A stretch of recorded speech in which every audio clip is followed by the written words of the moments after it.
வணக்கம்.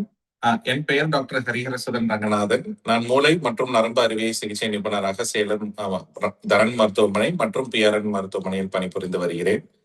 இப்போ நம்ம வலிப்பு நோய் பற்றி தான் பார்க்க போறோம். வலிப்பு நோய் அப்படிங்கிறது ஒரு கொடுமையான நோய் அப்படிங்கிறது கிடையாது. அதுக்கு நிறைய தீர்வுகள் இருக்கு. இப்ப நம்ம நிறைய மருந்துகள், நிறைய புது ட்ரீட்மெண்ட்ஸ் வச்சு நம்ம இதை நல்லாவே கண்ட்ரோல் பண்ண முடியும்.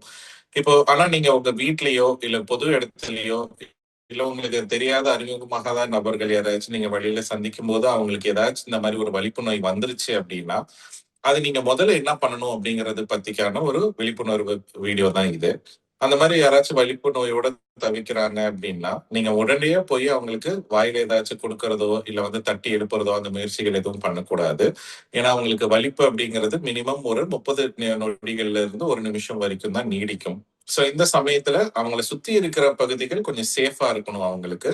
டக்குன்னு ஏதாச்சும் விழுகுறாங்க அப்படின்னா, உள்ள மயக்கம் போட்டு கீழே விழுகுறாங்கன்னா, தலையில அடிபடாத மாதிரி அவங்களுக்கு கொஞ்சம் பிடிச்சு கொஞ்சம் சேஃபான இருக்கிற ஏரியால நீங்க படுக்க வைக்கணும். படுக்க வைக்கும் போதும் நம்ம நேரா படுக்க வைக்காம ஒரு கழிச்சு ஒரு சைடா படுக்க வைக்கும் போதுதான் நமக்கு வாயில இருக்கிற இந்த எச்சில் இதெல்லாமே வெளியில வரும். சரிங்களா? இல்லைன்னா அதுவே போய் அவங்க நுரையீரலையும் மூச்சு சுவாசத்துக்கும் தடமாக இருக்கும். சோ அதனால ஒரு கழிச்சு படுக்க வைங்க.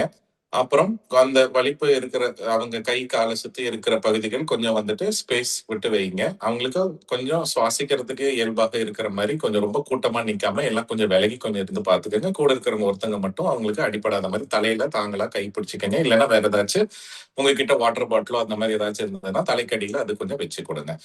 அவங்களுக்கே ஒரு 2 நிமிஷத்துல திரும்ப சுயநினைவு வந்துரும். அப்படி வராத பட்சத்துல நீங்க ஆம்புலன்ஸ்க்கோ இல்ல ஏதாச்சும் ஒரு மருத்துவரை நாடி நீங்க உடனடியா அவங்களுக்கு ஹெல்ப்புக்கு கூட்டிட்டு போற மாதிரி இருக்கும்.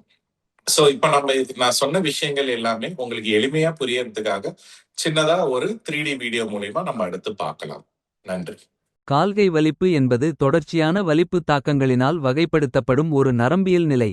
ஒருவருக்கு வலிப்பு தாக்கம் ஏற்படுவதை பார்க்கும்போது வேதனை அளிக்கும். ஆனால் சரியாக கையாளும் முறைகளை அறிந்து கொள்வது அவர்களின் பாதுகாப்பை உறுதிப்படுத்துவதில் குறிப்பிடத்தக்க வித்தியாசத்தை ஏற்படுத்தும். இந்த காணொளி சூழ்நிலையை எவ்வாறு திறம்பட கையாள்வது என்பதற்கு உங்களுக்கு வழிகாட்டும். கால்கை வலிப்பு தாக்கம் என்பது ஒரு நோயாளி திடீரென்று மீண்டும் மீண்டும் கட்டுப்பாடற்ற அசைவுகளுக்கு உள்ளாகும் ஒரு அனுபவ நிலை ஆகும். இது மூளையில் ஏற்படும் மின் தொந்தரவுகளின் காரணமாக ஏற்படுகிறது. உங்கள் முன்னுரிமை காயத்திலிருந்து நபரை பாதுகாப்பது ஆகும். அவர்கள் நின்று கொண்டிருந்தாலோ அல்லது உட்கார்ந்து கொண்டிருந்தாலோ மெதுவாக அவர்களை தரையில் இருக்கச் செய்யவும். வலிப்பு தாக்கத்தின் போது அவர்கள் தாக்கப்படலாம் என்பதற்கான கடினமான அல்லது கூர்மையான பொருள்களை அந்த பகுதியிலிருந்து அகற்ற முயற்சிக்கவும். அவர்களை தரையில் இருக்கச் செய்தவுடன் தரையில் படாமல் இருப்பதற்கு அவர்களின் தலைக்கு கீழே மென்மையான தட்டையான தலையணை அல்லது மடித்த ஜாக்கெட் போன்ற ஒன்றை வைக்கவும். வலிப்பு தாக்கம் அதிகரிக்கையில் இயலுமானால் அந்த நபரை மெதுவாக பக்கவாட்டிற்கு திருப்பவும்.